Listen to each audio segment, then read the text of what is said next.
Do you know what it takes to be a successful Chief Investment Officer? This is Mission at Night, no bullshit business.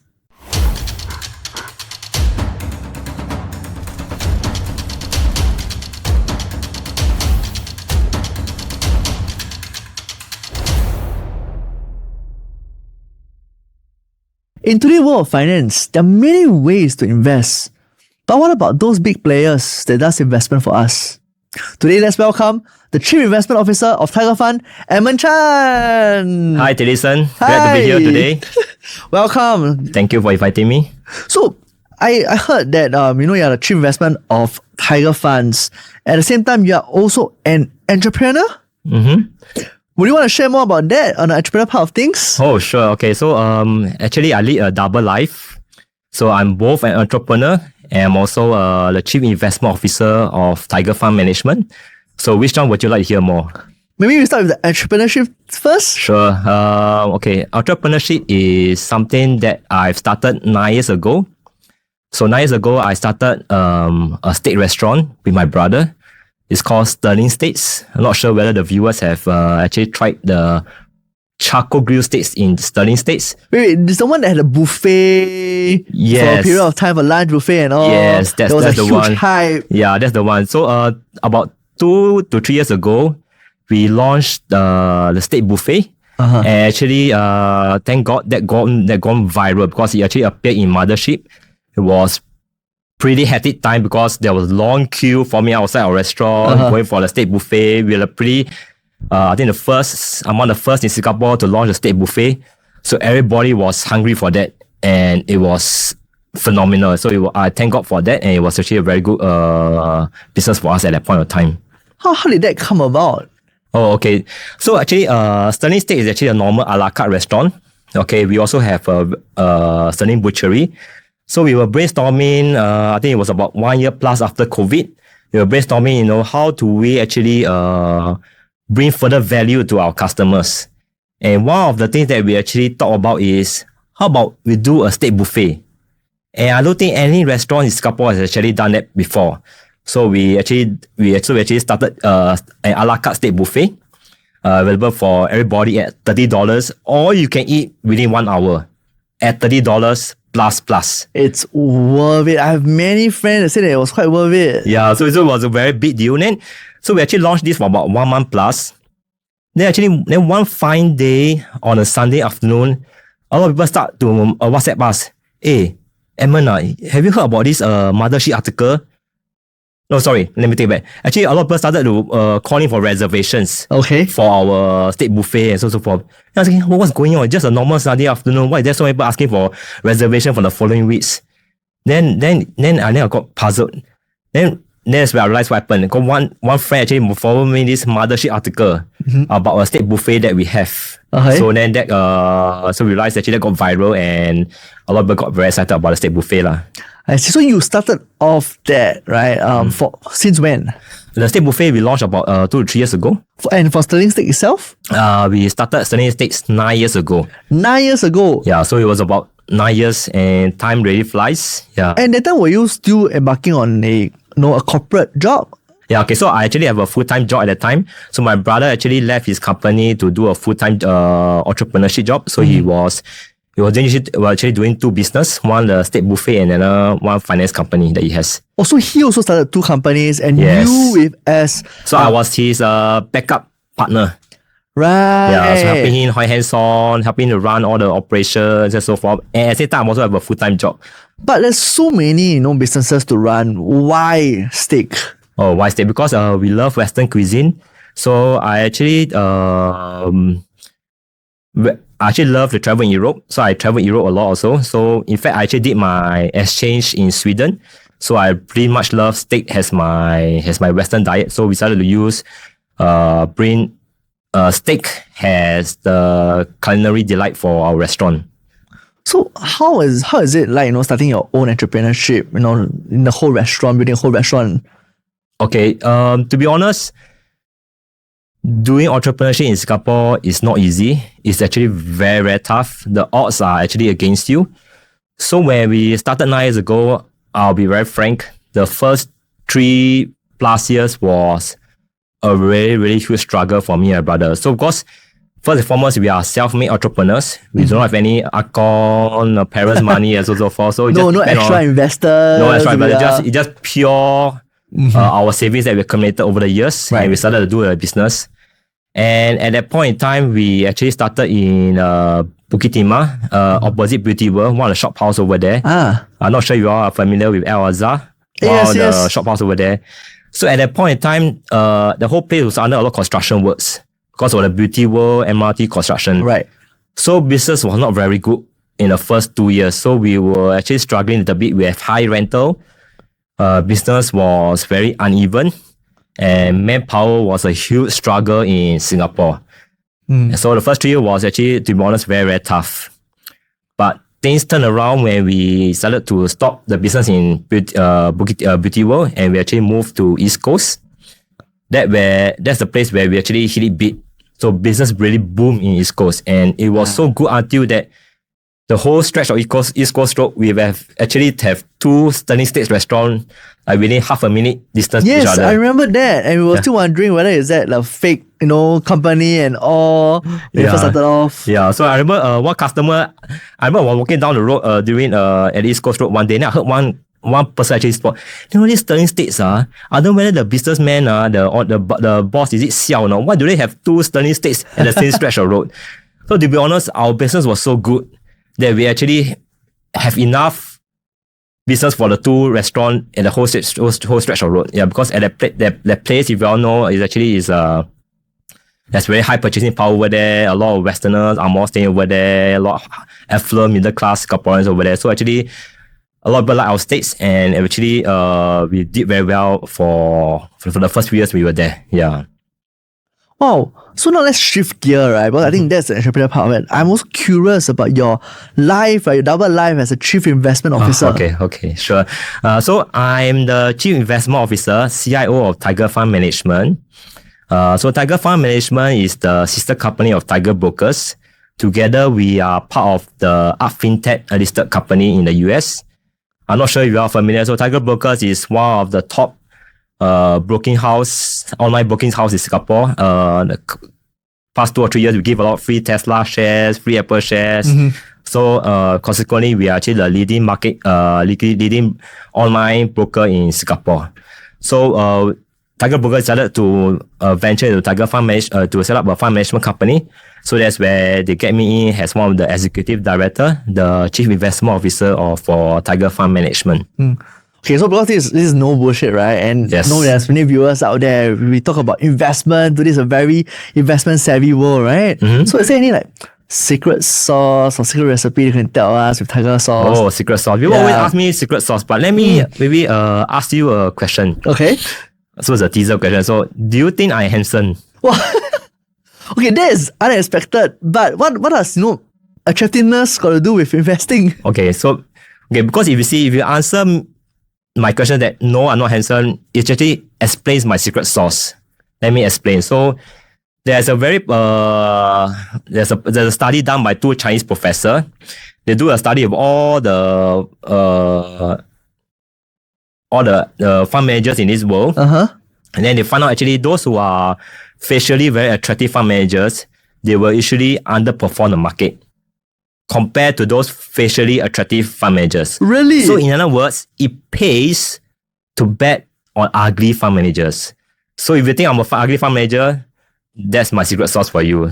Really? So anyone out there who wants to be a successful investment fund manager, maybe you want to thought of going Korea to go the other way around to become ugly and not become pretty. Yeah. So if you're an ugly fund manager, you will probably do a better job at investment.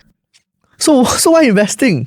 Okay, investing is my first love, but I must say investing is not easy. I've been a fund manager for more than 17 years of my career. So I'm a bottom-up fund manager. I like to kick the tires, meet the management of the companies that I invest in. I like to read a lot of their annual reports, research report, understand what's their business model, so on and so forth. So it's very intellectually stimulating for me to know the companies that I'm investing in. This is my bread and butter strategy that I have. But something is not too right with this strategy. Do you know what's wrong? I don't. What, too hands-on? Let me explain. Okay, so I think to be a bottom-up fund manager, you need to have a lot of energy. Okay, you must constantly invest time to read the companies. You must spend a lot of time reading the companies that you are investing in, meet the management, so forth. So when COVID happened, you cannot really meet the management of the companies. Yeah. Of course, everybody has to be in isolation mode. So that actually caused a disruption to my investment process. And I realized to be a bottom-up fund manager is not really sustainable. So I realized I had to pivot into something else. Why do you pivot to sticks? Actually, I can actually quit my fund management career. I just focus on running a business now. But I realized I was still continue do investment because this is actually my first love. And to be a good fund manager, you need to have an extra investment edge. Not just being ugly, you must have an extra investment edge. Okay, what's that? And the investment edge is that you must use, for me, is to use artificial intelligence. AI? Yes, correct. So I'm very, very interested in AI. I'm an AI enthusiast. I realize I'm no longer 24 years old. I do not have 24 hours every day. I need time to rest, to stop reading research report and so forth. So I realized I must turn to AI. And AI is something that is very, very powerful. It's actually an exponential technology. Okay, so what AI can do is that it can scan a lot of data, do things when I'm sleeping, run algorithms, helps me to become more efficient and productive in what I'm doing. Right. So I no longer need 24 hours a day to do certain things. With AI, it seems like I can have 48 hours to do the research that I want to do the investment that I need to do. Yeah. So I think right now, right, it's an upcoming thing, AI. Everybody talking about AI, right? And you've taken a leap to yourself in AI itself. Maybe you can explain to our viewers, right? Just in very simple terms, because there are many viewers out there who do not understand exactly what AI works. Okay. In essence, artificial intelligence is about using computers to replicate human intelligence. So it's like putting our brain inside the computer. Almost there. Instead of having a real intelligence like us, we use computer to replicate our intelligence. So that's why you have the word artificial intelligence to replace real intelligence. Oh, so but that said, there are things where they say there are deep learning and things like that. Or what are those? Okay, so basically there are two key terms. One is machine learning. Machine learning is basically using computers to look into data to get certain pattern recognition. For deep learning, okay, maybe let me ask you a question. Do you know what is the organ behind our intelligence? The brain? Yes, you're right. So the brain is actually the organ behind your intelligence. So the computer scientists actually replicate the structure of a brain into the computer system. So how our brain works is actually there are billions and billions of neurons that communicate one another to deliver certain kind of intelligence and information into the what we speak and so on and so forth. So artificial intelligence is basically using artificial neurons to communicate one another to find certain patterns among the data that we have to predict a statistically important output for you. Wow, that's actually quite a lot to take. So let me explain further. So deep learning, basically there are layers of neurons and that cause the depth in the learning that you have. In other words, the machine will learn whatever. So basically, you give a lot of input data to the computer. The machine will come up with rules or patterns to out of this input data they have to predict certain kind of output. Basically, the computer learn from this data and produce and recognize patterns. In order to produce certain amount of output for the outcome that you want to have. So right now you're using AI into investment, is that right? Yes. How does it help? Okay, so my AI, I've split into... firstly I call my AI, behind the name of my AI model, I call it Edela AI. EDELA is actually the names of my brother, sister, and I. Oh wow! So Edmund, all mixed together. Yeah, all mixed together. So Edmund, Elwin, and Elaine. So it's a tribute to the great siblings that I have, my family that I have. Okay, so my system Edela AI is actually there are actually three parts to it. Okay, I adopt a systems approach to Edela AI. I divide into three levels. First is the alpha. Okay. beta, and omega. Okay, by alpha, I'm actually looking for stock pickings. Try to select stocks for my investment. For beta, I'll focus on market timing. Is it a good time to buy now? Is it a good time to sell? Is it a good time to go to cash and so forth? And omega, we focus on to risk management. Yes. Where we take care of the risks of the portfolio that we're investing. Yeah. So I mean, we talk about AI, many people out there say, actually AI is awesome, yeah, it's good, What are the chances of it failing? Or what are the chances of it failing? I mean, actually, at the end of the day, fundamentally, AI is about statistics. It's also not foolproof 100%. Nothing is always foolproof 100%, but it gives you a greater amount of confidence into the prediction that you have. Yeah, and at the same time, also AI helps to complement and enhance the human ability that we have. So, for example, the analogy I like to give to my friends is that, let's say you want to travel from one point A to point B. Do you rather use last time our street directory, or do you prefer to use Google Maps? Google Maps, that's for sure. For sure, Google Maps. And so actually, Google Maps is actually a form of AI. So it helps you it actually enhances your ability to do certain things. It enhances your ability to go from point A to point B. Last time, 20 years ago, when we were driving, we know to look at the street directory and pay what attention to the road. Wow, this is quite dangerous. The huge map. Yeah, the huge map. And then let's say you travel overseas, you need a huge map. Yes. And, and one eye on the road and one eye looking at the map. But now with Google Maps and AI, it actually helps you to enhance your ability to get from point A to point B. So actually, that's the beauty of AI. And of course, Google Map is so not foolproof. There's still some false signal here and there. But I mean, you rather depend on Google Maps than a street directory, right? So definitely, that's for sure. Yeah. But is that why AI is so hot now? Okay, yeah. So AI is very, very hot now. But let me maybe so I've been looking at AI history for a very, very long time. And actually, if you look at the history of AI, it has been around for about 70 years.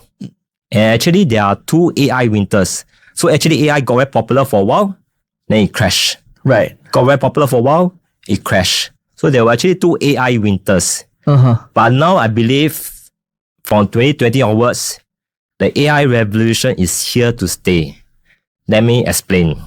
So basically, now there are three key factors that will help to sustain the AI revolution compared to why it fails the past two times in AI winters. First reason will be now there are plentiful of data left. Yes. Okay, so with a lot of data, AI will get better. Okay? And the second factor is that computing power is a lot more cheaper compared to, let's say, 50 years ago with the big IBM, the huge one. The huge one, the mainframe computer. Now, a mainframe computer is like our PC now. Yeah. Correct? So, computing power is a lot more cheaper now. Okay. And thirdly, algorithms has become more and more advanced, more and more sophisticated through a lot of technological breakthroughs. Right. So that will actually help to explain why the AI revolution is here to stay. So in fact, I think last year, when I started using in November last year, when ChatGPT come out, I was not surprised with the power of ChatGPT. It was so good. But what was so surprising for me that it got so popular so fast. I think within 2 months, it got about 100 million active users. Yes, it was everyone using ChatGPT now. Yeah, it was so useful, it was so powerful and so useful. And do you know what? Facebook got into 100 million active users in about 4.5 years compared to 2 months in ChatGPT. So this shows how powerful AI has become in our life. And I remember at the beginning of this year, I actually told a lot of people that, the next $1 trillion company will actually come from AI. Next trillion company come from AI. Yeah, so the next $1 trillion company will be an AI related company. And guess what? I think in the middle of this year, my prediction got hit because Nvidia become a $1 trillion company because of its AI chips, GPU chips that it has. Yep. So I believe the next $1 trillion company will still come from AI, and I believe there will be more and more that will come from artificial intelligence. Well, I think artificial intelligence itself, right, is a topic, right, that's really, really deep. There's really a lot of things to talk about. But let's change a little bit gear back to yourselves and all, right, in terms of your successful stories. So we heard that you have a sterling stakes, right? We heard that you're a CIO. How do you balance that out? Okay, so sterling stake is now like a more passive business. So my brother is the main guy running it. So I'm very focused on artificial intelligence. And my job as a CIO. So that's my number one focus for me. I see. And I also understand that, with our private conversations before this podcast, you have a few personal quotes, right? Yes. Do you want to share with us on that? Okay. So in fact, I have a blog that's talking about artificial intelligence. It's called Sterling AI. It's a blog. Yeah, so it's a blog, write... Substack. Yeah, so it's a blog Substack. So it's called Sterling AI. So if viewers are interested, they can go down and check it out. Yeah. So the slogan that I have for my blog will be cracking the code. Okay, so basically that one I'm talking about cracking the programming code. But I think as I think deeper about this slogan, I think there are a lot of codes in life which we can crack. And one of the things we need to think about is the code of happiness. Cracking the code of happiness. Yeah, how to be happy in life. So you mentioned, cracking the code to be happy in life, right? So what makes this so challenging? Yeah, I think one of the most challenging part about being happy is that I realize that people do not really know what they want. People do not know what they desire. So I learned this from a French philosopher called René Girard. And he was also the philosopher who influenced Peter Thiel and so on so forth. And he has a very good theory. His theory is that men do not know what they desire. But men always copy what other people desire. So let me give an example. So there's a very famous experiment by him. If you have a room full of children, and let's say this first baby started playing with this toy, then all the children will start following him and want to play after this toy. Because they don't know what they want, but because they see this child playing with this toy, everybody thinks this toy is very desirable. Is it a monkey see, monkey do concept? Exactly, monkey see, monkey do. You see the chicken rice store has long queue. Then we all think that this chicken rice store is very desirable. This chicken rice store must be very, very good. Just like Sunny State, everybody see got long queue outside my restaurant. People think the Sunny State must be very good. So people always desire what other people want to desire. Yes. Okay. And actually that's the problem that we have in Singapore, because Singapore very focused very much on 5 C's.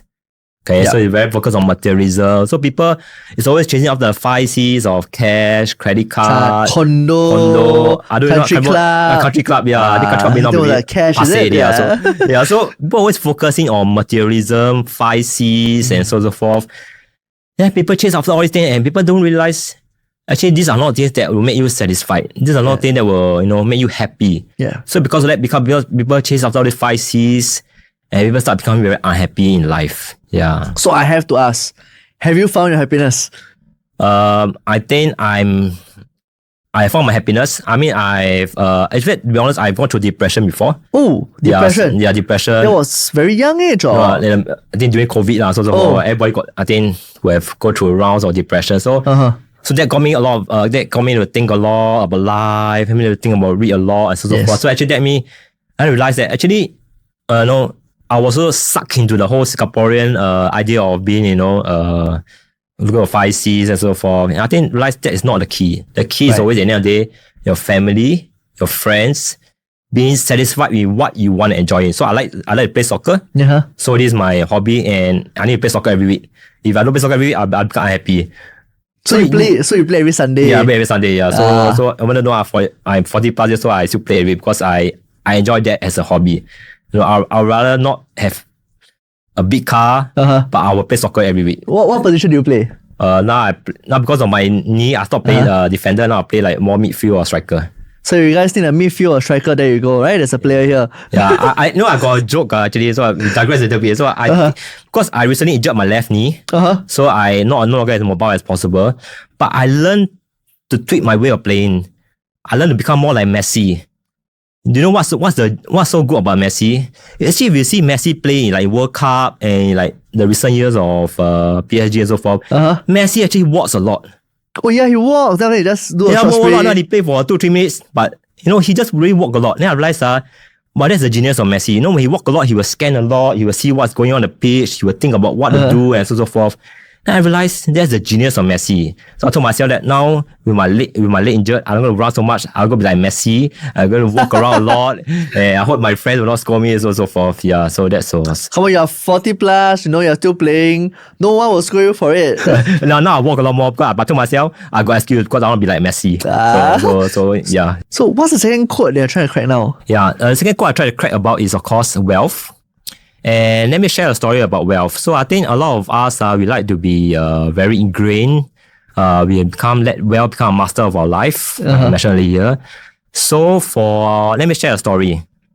I'm not sure you're familiar with the story of King Midas. The Midas, the golden touch. I don't. Oh, I heard of the golden touch. Yes, I do. Yeah, so Midas, golden touch. So there is King Midas in the past. He loved everything gold. Okay, so he liked to count his golden coins. He liked to wear his golden necklace, earrings, and so forth. So one time there was this situation whereby he can be granted one wish. He asked, so the person asked him, what wish do he want to have? So King Midas asked, I want to, because he loved gold so much, he said that whatever things I want to touch, I want it to become gold. So this wish was granted to him. So the next morning when he wake up, he got out of bed. After he started so now he's couple of contacts. So he started to brush his teeth. So he touched his toothbrush. Oh no, it become gold. So he cannot brush his teeth now. It's hard. Yeah, it's hard because it become golden toothbrush. Yeah. After you want to bathe, then you go to the bathtub. He touched his bathtub. He touched his showering thing. It become gold also. So he cannot bathe also. After that, now he want to eat grapes. The grapes became gold as well. Become gold also. And then what's the worst? After that, now his daughter, see wake up, want to come run into him. After the daughter comes in, the daughter want to hug him. And when he hug the daughter become gold. Ouch. So in a sense, so that's actually the curse of wealth. Okay, so we must be careful to not let wealth become such a master in our life. Until it becomes the end all be all thing that we have in our life. So the second quote I want to crack is to be how to be wealthy in the right balance. So it's finding the sufficient amount. So with the balance of happiness and wealth. That's right. But for any young ones that we first started off, when we're our 18s or 20, right? That's our pursuit, isn't it? Yes, okay. So I mean, I don't deny that money is still very important. But I think in our pursuit of wealth, we always need to find the right balance. And we must be able to pursue wealth in the right manner. Okay, so let me give you two tricks on how to be wealthy. Okay, so let me explain more. Yes, please. I want to know how to be wealthy. As a chief investment officer, I will tell people how to be wealthy. Of course, chief investment officer telling us how to be wealthy, we will definitely take it. Yeah, okay. So maybe let me give some principles behind. Okay. First principle is, let me ask you a question first. Do you know what's the eighth wonder of the world? Wait, you've been talking about the there are 2008 wonder, right? The man-made one and the natural one, right? Yes. Yeah, I don't even it's remember. It's quoted by Einstein. Einstein actually said, this thing is the eighth wonder of the world. Do you know what is it? I have no clue. Okay, so actually, compounding is actually the eighth wonder of the world. Compounding? Yeah, compounding is the eighth wonder of the world. Let me explain. So, maybe I should explain through another story again. Okay, so podcast awesome, I should give more stories. Okay, yeah. So there is this king, also another king, but it's not King Midas. So this king had this conversation with this very smart guy. He said, I'll play a chess with you. Then if I win you, let's say you win me, what reward do you want? So this sage, this smart guy actually give him back this answer. So this chessboard, I want to have the first square, I want to have one grain of rice. Right. And the next square, I want to have 2 grains of rice. Then after that, it will become 4 grains. So I want to have exponential increasement. Then after that, the king say, okay, this sounds like elevator rice. Okay, yes. I will say yes to it. Okay, so after that, the king play the chess with the sage, the clever guy. And then the clever guy, the sage actually won the game. So okay, then he call his man. Okay, now let's fill out the chessboard with the rule that this man has said. So I've heard 1 rice, 2 rice, 4 rice, 8 rice. So forth. But by the time you come to the 4th row, you guess what? It's become $2 or $3 billion, $2 or $3 billion of rice. Yeah. So at the end of the 64 chessboard, you guess how much rice there is? I have no clue. So it becomes trillions, gazillions of rice. Is even the amount is actually 2 to the power of 64. And that amount is actually equal to about 2,000 times the production of and the entire rice production of India. Wow. So it's actually the power of compounding. So when things get increasing, things become more and more bigger and bigger and bigger. So this is a powerful effect of compounding. That's why Einstein actually called it compounding as the eighth wonder of the world. So with that, in mind, compounding, right? How should we apply it to our lives? Okay, so compounding, maybe we can first I'll talk about compounding in investment. Okay. So in investment, we always need to focus on what kind of incomes that we can have.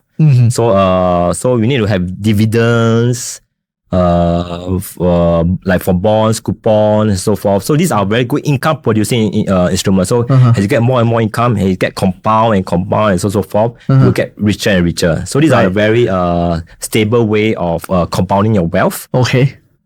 And so it's good to start early and start compounding your wealth.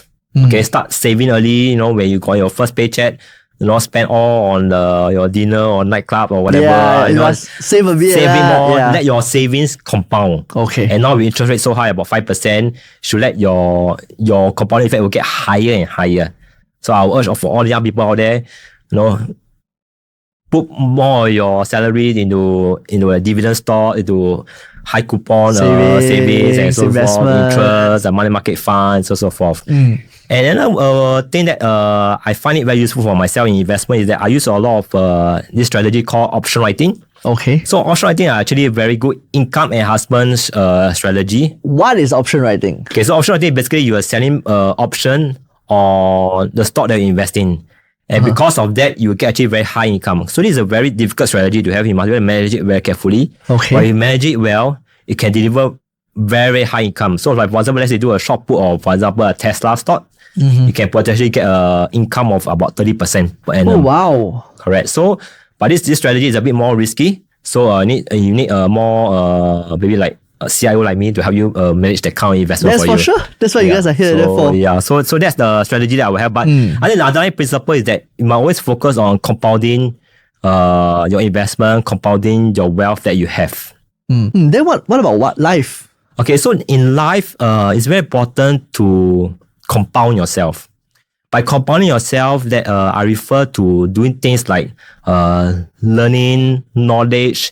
As you become more knowledge, you become more credible, you become more knowledgeable, you become more wise. So for me, I like to read a lot. And actually, I'm not trying to blow my horn here. I think I'm quite a wise guy. But not because I'm a very smart guy, but because I read a lot. I get a lot from I read a lot from the books that I read, and I listen to a lot of podcasts. And so you should listen to this podcast and you get knowledge.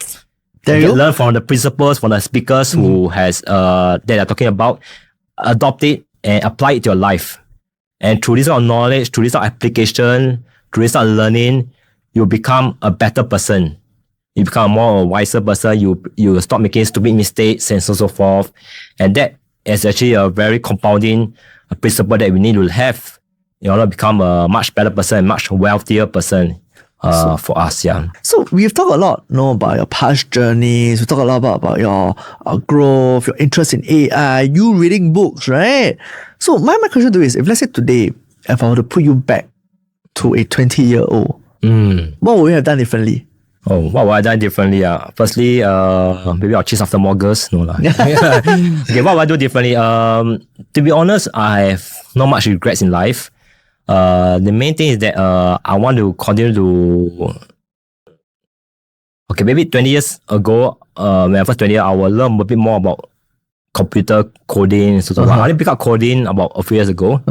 But and to be honest, it was a bit tough to pick up coding because as an older man, to pick up skills, you become slower and so forth. So when I was young, 20, I'm very good in maths and memory and stuff like that. So I will have picked up more of coding so that I can become a much better programmer. Yeah. So yep. So now, right, the way you are, in the 40s, right, as a CIO, as an entrepreneur, right, what are the key qualities that you think a person should possess to become successful? The key quality I would say is to have a lot of wisdom. I learned this when I started my business 9 years ago. So I've always been a very academic guy lah. So I go through the ranks, the normal university careers and so forth. So I'm academically smart. But I think street smart, I'm okay, but not so street smart. So only when I started doing business, I become a lot more street smart. I become a lot more wise to the ways of the world and so forth. I think, and I realized when I talk to a lot of people are not as flexible, not as street smart, not as wise in doing the things they are doing. So I think that is something that we all need to have in our life. I see. So you say wisdom, right? So how do you, most people say wisdom, right? Wisdom is very hard to get, right? It's either you grow old, then you get, then you grow, you might not even be wise, right? Yeah, correct. So correct. what would you tell to our viewers out there, right, to actually get wisdom? I think looking back at my life, the best way to get wisdom is through experiences. Okay, so like before, I did my exchange in Sweden. So over there, I had a time of my life, a lot of partying. But I mean, I interact with a lot of people, Europeans, and so forth. And I travel a lot in Europe and so forth. I think that is one big catalyst in my life to get a lot more wisdom.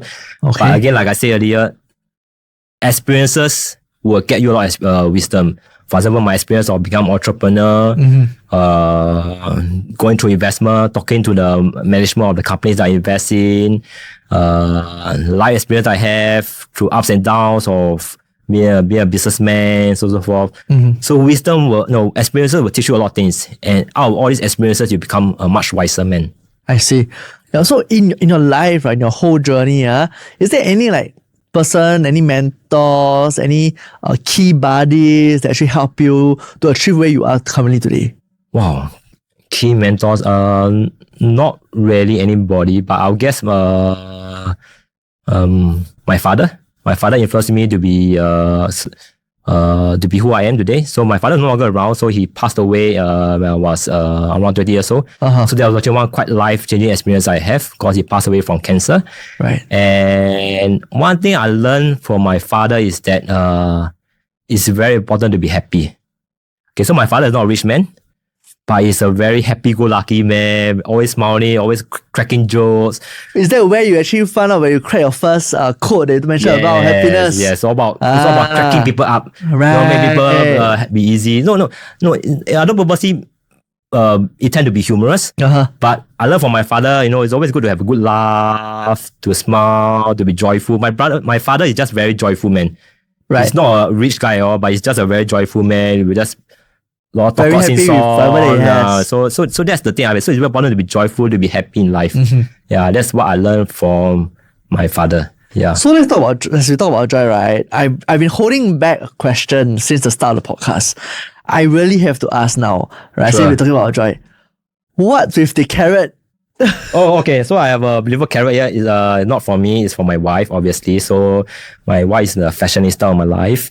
And I thought I brought this brooch as a very interesting thing because I think in life, people are always influenced by carrot and stick. Okay. Just like how I manage my stuff in my business, it's always about carrot and stick. But people should always use carrot to motivate people. And I think that's the most powerful incentive to drive a person's behavior. So for example, you give them a bit more monetary reward, give them a bit more flexible working hours and so forth. So I always believe in the principle of using carrot to motivate people. So that's why I bring this brooch here. I mean, I see. Well, that's very nice. Very sweet of you. Still put your wife, in our podcast. My wife is the one who makes me happy every day. She's one of the code for your happiness. That's for sure. Without my wife, I will not be as happy. Definitely. Yeah. So, for every single speaker, every came into our podcast, I always like to ask them one word, right? What's that one word they will give to any of the young viewers out there? They hold close. Actually, I have two words in my mind. One is leverage. Okay, leverage. I think I talk a lot. Okay, so the word that I want to talk to people about is relevant. Relevance. Yeah, so you always have to be relevant in life. Okay, so now like I talk a lot about AI. So nowadays is the age of AI. We have to be we have to be involved in AI in order to become a better person. But let me share a story. I like to share a story. Yes, please. So share 故事 like my wife say. So a few years ago, I was in UK. Uh-huh. So I was in this London Transport Museum. Okay, maybe you're in London. Actually, I'm going to go to London next month. So in this museum, there is exhibit. Okay, it shows the fire sale of 400 horses. So this exhibit, this advertisement in the 1900s, showing the fire sale of 400 horses. Selling horses. Yeah, so this guy got 400 horses and he desperate to let go. Okay. So he put up advertisement saying, hey, I want to sell 400 horses at a very cheap price. Do you know why? So because in the 1900s, people actually travel around in horses. Yes. Okay. So like horse wagons and so forth. But after that, the times have changed. Yeah. Because you have the car, you have the Ford Motors, cars started coming in. You have the London Tube that's going to come aboard in the London. Yeah. So people no longer travel by horses. Okay. So what happened in the past? The rich people actually accumulate horses as their assets. So this rich man got 400 horses, but he didn't change with the times. He didn't stay relevant. Yes. He thought horses is still like the number one assets that you can have. But actually the next asset that you should have cars. Own trains, rail tracks, so on and so forth. So it's always about staying relevant. So now in this day and age, it's about AI. Mm-hmm. That's why despite being 40 years old, I still learn how to do coding, to code my own AI models, to become an AI specialist. So it's always about staying relevant. And I hope the young people out there, when you listen to this podcast, have the wisdom to know what is relevant in our times and to learn and compound yourself in whatever is useful and relevant for us. I see. Yeah.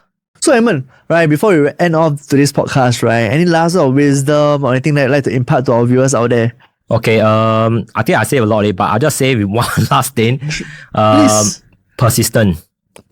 Okay, in life, it's very important to be persistent. So my business almost failed 9 years ago, but we persist on and we are bearing the fruits of it.